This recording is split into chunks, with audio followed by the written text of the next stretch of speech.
Hi friends, hello friends, welcome to the Eshwar creations. చూస్తున్నారు కానీ like చేయట్లో లైక్ చేసి సబ్స్క్రైబ్ చేయండి. మాత్రం లైక్ చేయండి. లైక్ చేస్తేనే నాది సబ్స్క్రిప్షన్స్లో ఇస్తారు. మీ వల్ల ఇంకో నలుగురు చూస్తానికి అవకాశం ఉంటుంది. లేటెంట్ మరి కంటెంట్లోకి వెళ్ళిపోవచ్చు. తమ్నెల్ చూసి వచ్చుంటారు. కాలుష్యం కారణంగా సముద్ర జీవులపై ప్రభావం.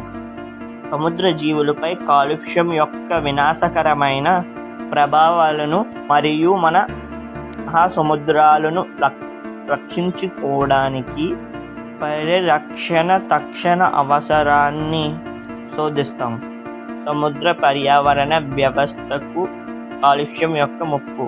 నీటి కాలుష్యం ప్రపంచవ్యాప్తంగా సముద్ర పర్యావరణ వ్యవస్థకు గణనీయమైన ముప్పును కలిగిస్తుంది. మన మహాసముద్రాల్లోకి రసాయనాలు, టాక్సిన్స్ మరియు